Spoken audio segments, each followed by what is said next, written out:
미국 뉴욕 증시는 노동 둔화에 좀 반등을 했습니다.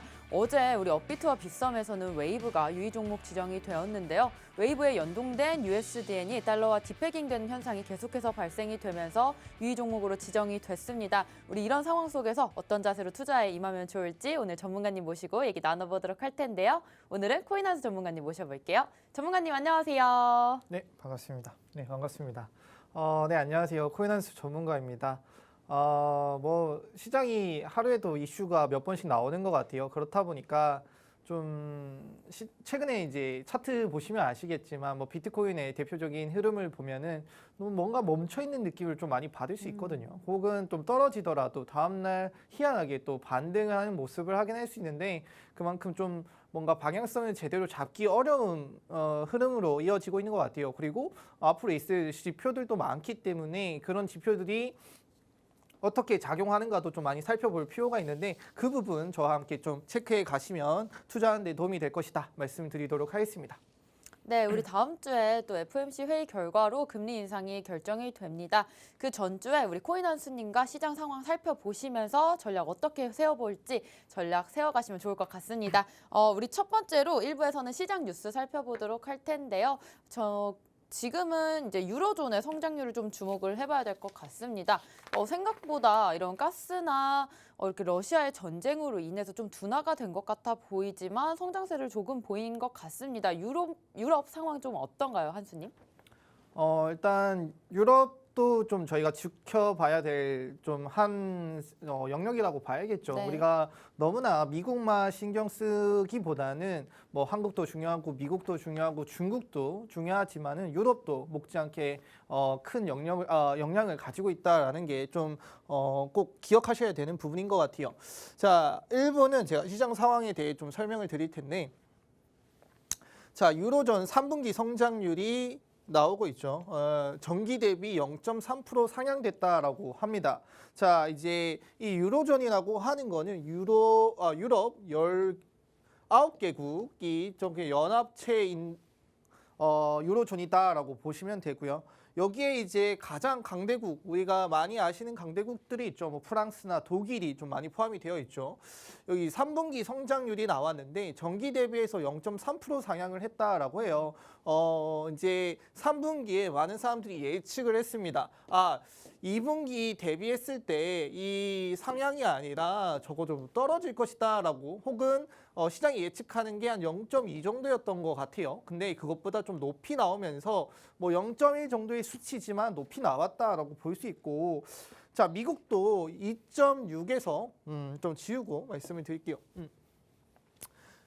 미국도 2.6 정도에서 2.9로 또 상향해서 나왔다라고 해요. 그래서 유럽이나 미국 전체적으로는 이제 성장률이 그래도 좀 시장이 예측하는 것보다 잘 나왔기 때문에 걱정을 좀 덜어놔도 된다 말씀을 드리고 싶고, 다만 여기에 모든 나라들이 상승하면 좋겠지만은 영국이나 일본 같은 경우는 그래도 역성장을 좀 이어가고 있어요. 그래서 그래도 그 수많은 나라 중에 물론 강대국이긴 하지만은 그래도 좀 소수의 나라들이 좀 역성장을 하고 있지만 크게 영향을 주진 않았다라는 거 좀 말씀을 드릴 수 있고, 여기에 못지않게 우리나라도 같이 성장률이 상향하고 있기 때문에 내년 많은 사람들이 얘기를 합니다. 역성장이고 경기 침체가 올 것이다. 근데 이런 흐름들이 이어진다라고 보면은 내년 경기 침체 가능성도 낮아진다라고 볼 수 있을 것 같아요. 네, 유로존의 3분기 상황 좀 0.3%로 좋아 보이는데요. 영국과 일본만이 역성장을 했고 미국도 원래 집계율보다 한 2.9%를 기록을 하면서 좀 상향치를 기록했습니다. 현재 지금 세계 상황 살펴봤고요. 우리 다음 주에 아까 말씀드렸던 기준금리 인상이 있을 텐데 캐나다는 이번에 기준금리를 0.5%포인트 인상을 했습니다. 현재 캐나다도 15년 만에 최고의 금리 인상률이라고 하는데 지금 북미 상황 좀 어떤가요, 한수님?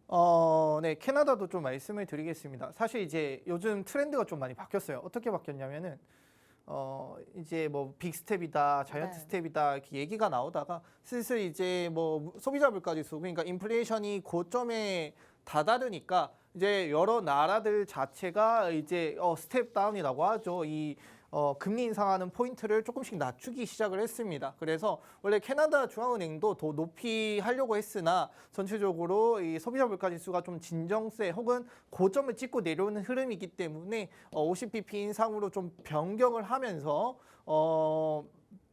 전체적인 흐름 자체가 그다음 스텝다운으로 많이 이어지고 있다라는 거 좀 말씀을 드리고 싶었습니다. 네.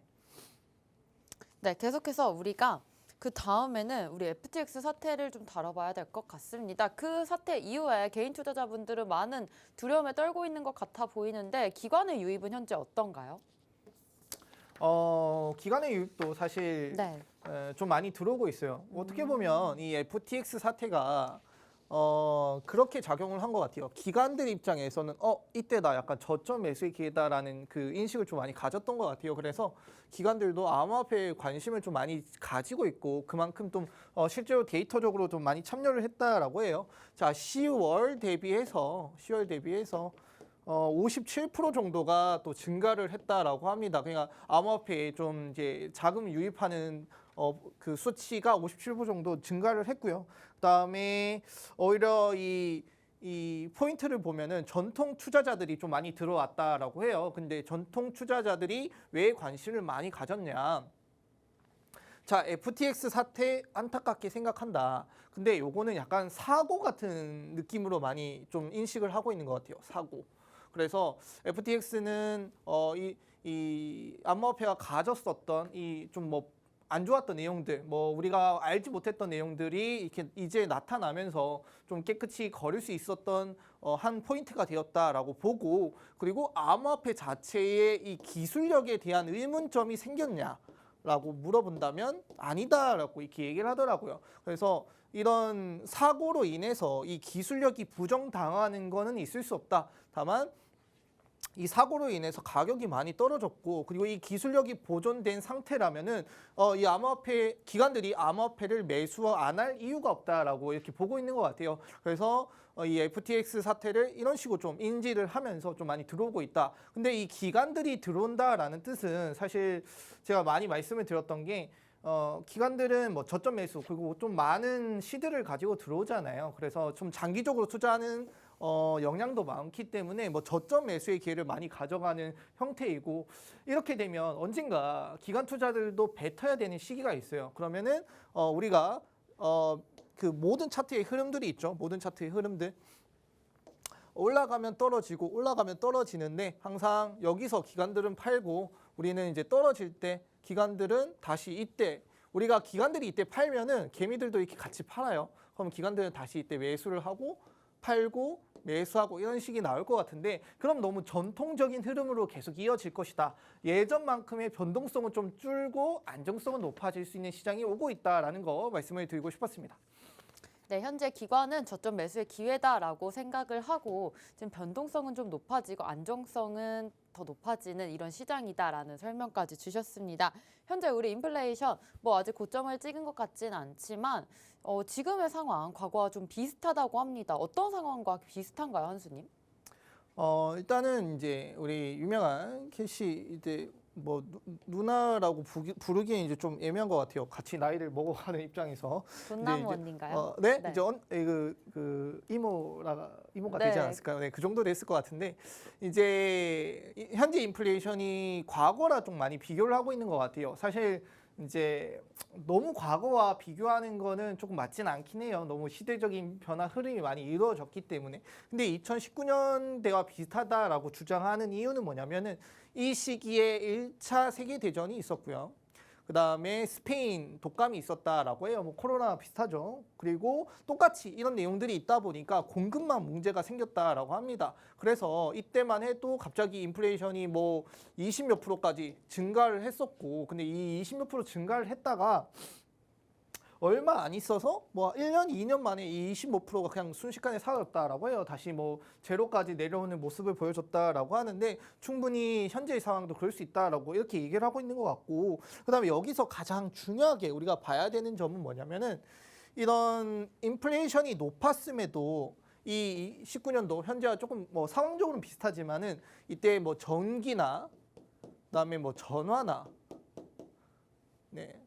자동차 이런 부분들의 좀 이 그 기술 발전이 많이 일어났던 시기라고 해요. 그러면은 현재와 이제 좀 이렇게 비춰봤을 때 현재도 많이 혁신을 이루고 있는 시기이기 때문에 이것들이 암호화폐가 될 것이다라고 이렇게 얘기를 하는 것이거든요. 근데 충분히 이것도 맞는 있을 수 있는 일이라고 생각을 해요. 뭐 트위터 그 메타죠. 메타의 CEO가 항상 메타버스 세계관이 이제 시작이다. 인터넷과 많이 비교를 하면서 얘기를 하는 것처럼 캐시우드는 이런 전기, 자동차, 그다음에 전화를 암호화폐와 좀 비유를 해서 많이 말하고 있는데 지금은 조금 힘들 수도 있고 천천히 느리지만 그다음에 우리가 모르던 미지의 영역을 개발하고 있는 시기이기 때문에 이런 뭐 산전수전 다 겪고 나면 충분히 좋은 가격 그다음에 좋은 기술적으로 발전할 가능성이 높다라는 거 말씀을 드리고 싶었습니다. 네, 인플레이션 현재 1910년대와 비슷하다는 캐시우드의 말씀이셨습니다. 현재 우리가 바이코리아가 끝났다 이러면서 외국인이 좀 빠져나가는 시장 모습도 보여지고 있는데 사실 반도체 종목에 좀 집중이 되면서 좀 시장이 빠져나가는 모습으로 보이고 있습니다. 뭐 현재 달러가 내려가고 있긴 하지만 지금 시장 상황은 좀 어떤가요? 외국인의 수급 좀 들어오는지 궁금합니다. 똑같아요. 사실 이제 이게 지금 제가 보여드리고 있는 게 달러 차트거든요. 달러 네. 차트도 사실 등폭락을 좀 확인할 수 있거든요. 이게 이제 뭐 어떤 차트와 뭐 비대칭이 되기도 하고 뭐 예전에 비트코인을 통해서 제가 한번 설명을 드렸던 것 같은데 지금 외인들이 많이 나갔다라고 하잖아요. 외인들이 나갔다라고 하는데 요 끝자락에 있어서 제가 좀 작게 보일 수도 있는데 여기 보면은 달러가 한 3, 4일 정도 많이 올랐습니다. 근데 달러가 오르니까 이때다 싶어서 외인들이 순매도를 이렇게 내리기 시작을 하는 거죠. 그러면은 이제 우리 코스피 자체는 그냥 달러의 가격과 비대칭해서 이렇게 오르고 내리고가 나오고 있는 것이고 지금 이제 현재 저항 라인 이것도 똑같이 차트를 그릴 수 있기 때문에 이 하늘색선 두 개가 있죠. 너무 옛날까지 가면은 여기가 이제 지지 라인이었고 여기도 지지 라인이죠. 딱 그 달러가 지지 라인에서 부딪히고 올라오고 있는 흐름이다라고 볼 수 있고 지금 저항 라인에 부딪혔는데 이 저항 라인을 다시 부딪히고 내려온다라고 하면은 우리 또 외인들 나갔던 외인들이 다시 매수로 돌아설 가능성이 높다 말씀을 드리고 싶습니다. 네, 현재 달러가 최고점을 찍었다가 내려온 상태고요. 지금 지지와 저항대가 선이 분명하게 있기 때문에 다시 좀 더 저항선에 부딪힐 때 외인이 들어올 수 있다라는 말씀까지 주셨습니다. 현재 최근에 환율 변화가 좀 롤러코스터 장세가 계속해서 펼쳐지고 있습니다. 지금은 다시 원화의 환율이 좀 올라가는 느낌이라서 다시금 이러한 수급들은 계속해서 지켜보시면 좋을 것 같습니다. 현재 우리 SEC 리플과의 소송 얼마 남지 않았고 계속해서 진행 중에 있는데 지금 SEC가 기업들에게 암호화폐에 대한 어떤 것을 좀 요구한다고 합니다. 어떤 걸 요구하고 있나요, 한수님? 네, SEC 얘기하기 전에 제가 아나운서님 모르게 하나 내용을 좀 넣었습니다. 그래서 이거 네. 먼저 말씀해 드리고 가겠습니다. 연준의 불확실한 통화 정책이라고 합니다. 이게 뭐냐면은 지금 사람들이 이 통화 정책, 그러니까 이 지표가 발표되는데 그 지표를 받아들이는 온도차가 좀 다른 것 같아요. 자, 뭐 우리가 흔히 많이 받아들이는 온도차가 뭐 있냐면은 사실 고용 지표, 고용 지표가 있죠. 고용 지표. 그다음에 뭐 인플레이션, 뭐 CPI라고 할게요. CPI. 그다음에 그 외 지표들이 있는데 이 지표들을 바라보는 시점이 달라요. 왜 다르냐면은 자, 우리가 어떤 좋은 내용이 나왔을 때 그 좋은 내용이 어떻게 작용할지에 따라서 시장이 오르고 내리고를 좀 예측을 하잖아요. 근데 쉬운 예로 우리가 고용 시장이 좋아요. 고용 시장이 좋다라고 했을 때 그러면은 연준 입장에서는 고용 시장이 좋고 돈을 잘 벌고 있기 때문에 내가 금리 인상을 해도 되겠다라고 생각을 하잖아요. 그렇게 되면 시장이 떨어질 것이다라는 보편적인 흐름이 있는데 또 뭐 고용 지표가 나쁘게 나와서 혹은 좋게 나와서 무작정 떨어지는 건 아니거든요. 그걸 받아들이는 사람에 따라 다르고 그다음에 CPI가 좋게 나왔다, 나쁘게 나왔다 해서 좀 뭐 CPI가 좋게 나오면은 인플레이션이 잡히고 있기 때문에 뭐 가격적으로 올라갈 수도 있고 근데 CPI가 높이 나오면은 금리 인상을 높이 해야 되기 때문에 가격이 떨어지고 이런 부분들이 있는데 이런 부분들을 사람들마다 이거는 좋게 받아들이고 이거는 나쁘게 받아들이는 경우들이 조금씩 이제 생기기 시작을 했어요. 이거는 아마도 연준의 이 불확실성한 통화 정책인 것 같아요. 뭐 어떤 게 오르면 무조건 떨어진다라는 이런 고정적인 틀이 있는 게 아니라 그 안에서도 여러 가지 요소와 합쳐져서 복합적인 내용들을 판단을 해야 되기 때문에 좀 많이 통화 정책이 흔들리고 있는데 이 부분들은 그때그때 지금 좀 많이 힘들어졌기 때문에 이 그 지표만 단순히 보고 접근하기에는 힘들어졌기 때문에 그때그때 그 지표의 방향성에 맞게 그게 어떤 영향을 준지에 따라서 대처를 하면서 좀 접근할 필요가 있다 말씀을 드리고 싶어서 좀 준비를 해봤고요. 그다음에 앞에 말씀해 주신 것처럼 이제 SEC와 기업들에게 암호화폐 시장 노출 상태를 공시를 하라라고 나왔습니다. 자, 우리가 좀 많이 좀 싫어했던 게 뭐냐면 SEC가 너무나 권력을 많이 잡고 있다. 최근에 리플과 SEC의 소송 자체도 SEC가 자기들만의 권력을 잡기 위해서 주도권을 잡기 위해서 하는 거라고 사실 볼 수 있거든요. 근데 이제 SEC가 FTX 사태 이후로 이때다 싶어서 좀 많이 규제를 좀 강화하고 있고 그다음에 공시 요구나 이런 부분들이 나오고 있는 것 같아요. 자, 이건 최근에 나온 내용인데 기업들에게 암호화폐 보유 현황이나 그다음에 FTX 파산 및 다른 시장에 대한 위험 노출 상태를 좀 공시하라라고 이렇게 얘기를 했다라고 합니다. FTX 사태로 인해서 많은 사람들이 피해를 봤는데 혹시나 너희 기업들 암호화폐 투자하고 있는데 이 암호화폐가 어떻게 될지 모르잖아. 그러니까 그거를 너희들 투자하는 사람들에게 공시를 통해서 그 사람들의 안전권을 보장해주고 그 사람들이 판단할 수 있는 내용을 만들어주자라고 얘기를 보시면 될 것 같아요. 사실 이제 내용 자체는 정말 의미 있고 그다음에 안정성을 높여주는 내용이기 때문에 부정은 할 수는 없겠지만은 암호화폐 시장 측면에서는 조금 SEC가 그래도 뭔가 더 많은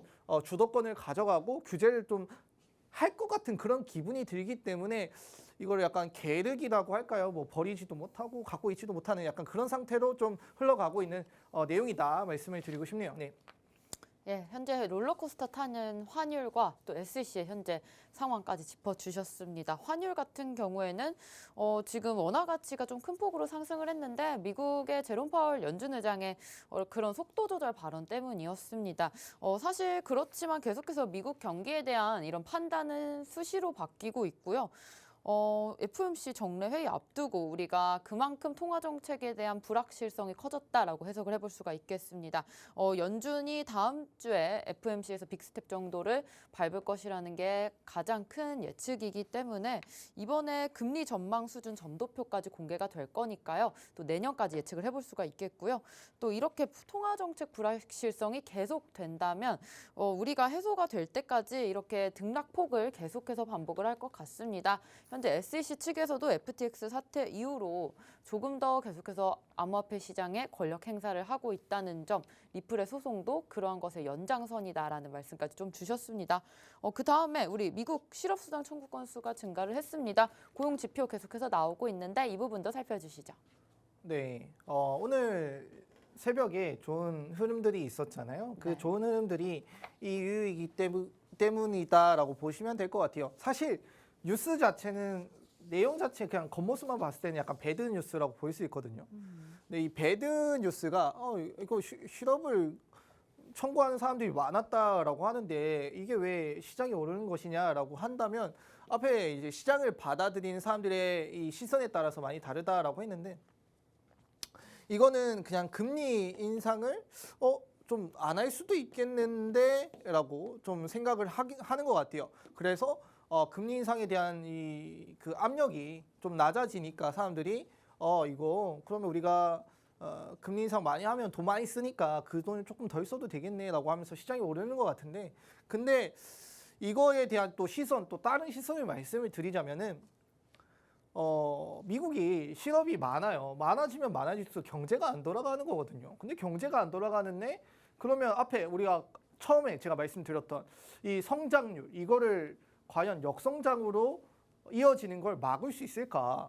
이 실업수당 건수가 안 좋은데 우리는 당장 이 가격의 상승을 위해서 좀 먼 미래를 보자면 그게 정말 옳은 것일까라는 그런 시선으로 또 볼 수 있을 것 같아요. 그래서 이걸 보는 시선에 따라 좀 다르지만은 일단 팩트 자체는 오늘 새벽에 시장이 올랐고 나스닥이 올랐고 여러 가지 지표들 그 코인들이 올랐던 이유는 이 실업수당 청구 건수가 올랐기 때문이다. 그래서 이 실업수당이 는 이유는 기업들이 지금 좀 감축을 많이 진행을 하고 있어요. 그래서 감축 때문에 실업수당 건수가 늘었고요. 그 다음에 제가 전에 한번 말씀을 드렸던 것 같아요. 서비스업 자체에서는 채용 건수가 많이 늘었는데 그 외에 건설 쪽이나 그다음에 금융 쪽, 그다음에 부동산 쪽이 많이 떨어졌다라고 하거든요.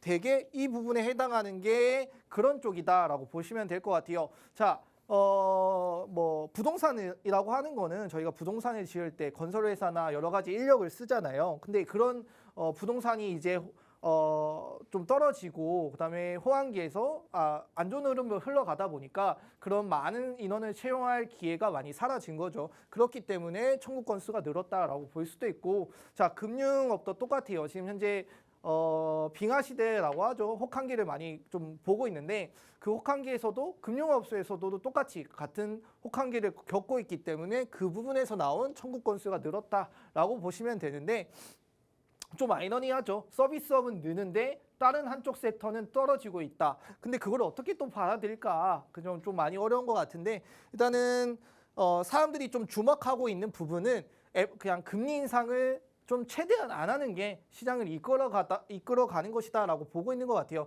그럼 우리가 초점을 둬야 되는 부분은 금리 인상을 안 해도 되는 그런 지표들이 나오고 뉴스들이 나온다라면은 시장이 올라갈 것이다라고 그렇게 약간 연결고리를 지어서 접근하시면 좋을 것 같다 말씀드리도록 하겠습니다.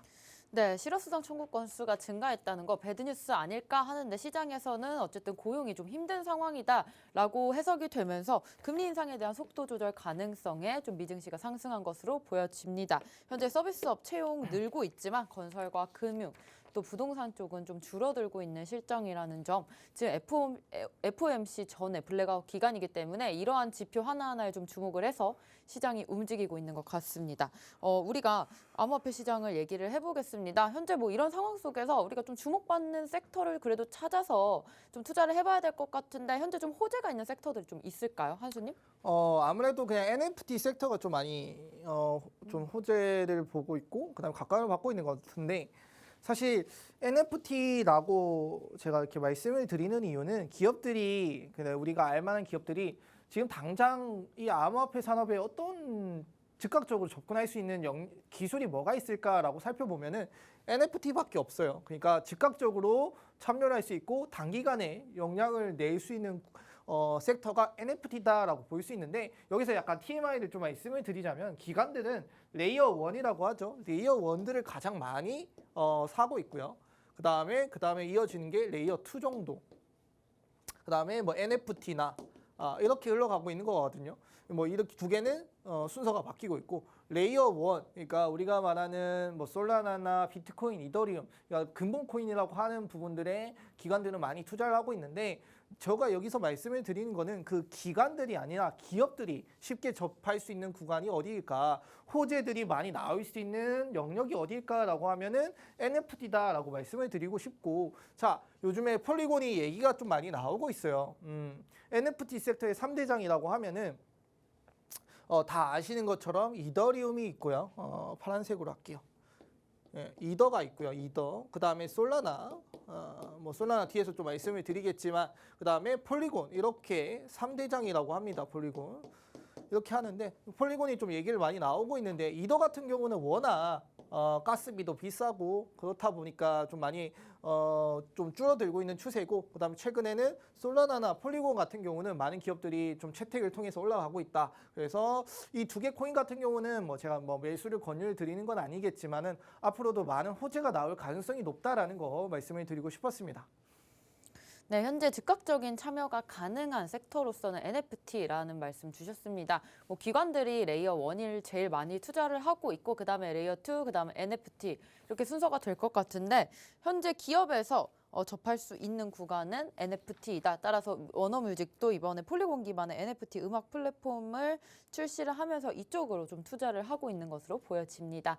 우리가 이런 것들을 알면서 다음에 추후에 어떤 장이 상승을 할지, 어떤 코인이 출발을 할지에 대해서 좀 힌트를 얻어갈 수 있을 것 같습니다. 우리 도지코인도 9주년을 좀 맞이하면서 다음 레벨을 좀 준비한다고 합니다. 트위터와 좀 관련이 있나요, 이 부분? 트위터랑 당장 네. 뭐 관련이 있는 것 같지는 않아요. 근데 이제 벌써 9주년이 됐어요. 2013년도에 이게 만들어졌다라고 하는데 시간 정말 잘 가는 것 같은데 이제 넥스트 레벨이라고 하는 거는 내년 초에 지금 뭐 2가지 업데이트를 진행 중인데 내년 초에 그 중요 업데이트를 발표한다라고 합니다. 그래서 어떤 업데이트인지는 정확히 나온 건 없어요. 그리고 뭐 개발자의 얘기로부터 나온 거는 아닌데 뭐 유명 인플루언서나 도지코인에 관심이 많은 그런 사람들이 좀 많이 내뱉고 있는 내용이라고 보시면 될 것 같고요. 이 도지코인 같은 경우는 그래도 트위터 빨이라고 하죠. 호재에 의해서 많이 올라왔는데도 시장이 그래도 조금 떨어지니까 같이 떨어졌지만 그래도 차트적으로 봤을 때는 잘 지켜주고 있는 코인이다. 그리고 우리가 이 도지코인을 항상 말씀을 드리는 게 지금 테슬라가 힘들고 트위터가 힘들기 때문에 도지코인도 같이 힘들 가능성이 있어요. 그럼 나중에 그 테슬라나 도지코인이 그다음에 일론 머스크가 자금적으로 좋아졌을 때 도지코인도 똑같이 좋아질 가능성이 높다. 이렇게 연관성을 지어서 올라갈 가능성이 높기 때문에 단기적인 흐름보다는 좀 장기적인 흐름으로 접근하시는 게 좋겠다 말씀을 드리도록 하겠습니다. 네, 도지코인의 호재까지 짚어주셨습니다. 9주년을 맞이해서 내년에는 좀 2가지 단계의 또 내년 초에 업그레이드가 좀 있을 것이다라는 말씀도 주셨습니다. 현재 아까 레이어 1에서 말씀하셨죠. 기업과 기관들의 투자가 가장 많은 쪽이 레이어 1이다. 그 안에 솔라나가 있는데 이번에 솔라나 해킹 사건도 있었습니다만 솔라나의 좀 상황, 전망은 좀 좋아 보이는데 어떤가요, 지금? 솔라나 좀 많은 사람들이 걱정을 했던 것 같아요. 왜 걱정을 했냐면은 이제 FTX와 너무 연관성이 많은 코인이 있기 때문에 걱정을 했던 것 같은데 일단은 뭐 이렇게 전문가들이 내년 2배 상승 가능성을 좀 내다보고 있는 것 같은데 이유가 뭐냐면은 앞에 폴리곤 할 때 말씀드린 것처럼 NFT 섹터가 너무나 준수하게 상승을 하고 있다라고 해요. 그래서 점유율이 점점 증가하고 있고요. 그 다음에 걱정이 되는 부분들이 해소될 만하다라고 합니다. 자, FTX가 이제 파산이 거의 흘러가고 있죠. 파산 신청으로 흘러가고 있는데 이 FTX가 보유하고 있는 솔라나 지분이 있을 거예요. 왜냐하면 예전에 FTX가 솔라나에 투자를 하는 대신 솔라나 재단 측에서는 FTX에 솔라나를 맡겼기 때문이죠. 근데 이게 지금 당장 시장에 나온다라고 하면은 가격적으로 매도세로 이어질 가능성이 높기 때문에 문제가 되는데 근데 FTX가 들고 있는 솔라나의 수량은 2028년까지 언락이 되어 있다라고 해요. 앞으로 거의 약 5년 동안은 그 FTX가 가지고 있는 문제 매물이 시장에 나올 가능성이 없기 때문에 전혀 문제가 되지 않는다라고 이렇게 얘기를 하기도 했고요. 그다음에 솔라나 재단도 FTX에 좀 지분이 있잖아요. 어떤 지분이 가지고 있냐면 FTX에 뭐 빌려준 돈이나 FTT 그다음에 셋업 이렇게 가지고 있는데 이거는 솔라나 재단이 들고 있는 100%로 쳤을 때 그 가격 자체는 1% 정도밖에 되지 않는다라고 해요. 뭐 1%가 뭐 얼마나 되는지는 모르겠지만은 솔라나 재단이 이걸 묶였다고 해서 FTX 재단에 묶였다라고 해서 전혀 문제가 될 만한 돈은 아니다라고 이렇게 주장을 하고 있거든요. 그래서 지금 가격 떨어진 거 안타깝지만은 지금 FTX가 진정된 이후에 이 솔라나가 충분히 반등할 가능성도 높다라고 좀 말씀을 드리고 싶었고 그 다음에 호재도 좀 있습니다. 호재가 무엇이 있냐면은 내년에 이제 솔라나가 이제 구글에 선택받은 FTX NFT 섹터이기도 하고요. 그 다음에 호주나 터키, 베트남, 뉴욕에서 행사를 또 진행한다라고 해요. 그 다음에 여기에 더해가지고 내년 1분기에 솔라나 전용 스마트폰을 또 만들어서 판매를 하고 배포를 한다라고 합니다. 이 솔라나 전용 뭐 스마트폰이라고 하는데 그게 어떤 기능을 가지고 있고 어떤 활용도가 높은지는 좀 알아봐야겠지만 지금 당장 호재가 될 만한 내용들이 남아있다라는 거 알아두시면 좋을 것 같아요. 네, 솔라나 FTX 측에서 많은 지분을 좀 가지고 있어서 이번에 FTX가 무너졌을 때 좀 많이 걱정하신 분들 많았을 텐데 솔라나가 내년에는 좀 2배가 상승 가능성이 있다라고 시장에서는 해석을 하고 있습니다. 현재 FTX가 보유한 솔라나 지분은 2028년까지 묶여 있기 때문에 시장에 풀릴 염려는 아직까지 없다는 점 따라서 걱정은 안 하셔도 될 것 같고요. 내년에 솔라나 구글에 또 선택받은 NFT 섹터로서 좀 강세를 펼칠 것 같고 또 내년 1분기에 솔라나의 전용 스마트폰이 나올 것이라는 또 호재도 있습니다. 이렇게 우리가 솔라나 지금 현재 시장 속에서 계속해서 상승할 수 있다라는 말씀까지 주시면서 우리 1부에서는 시장 이슈들 같이 살펴봤고요. 2부에서는 코인 이슈들로 돌아오겠습니다.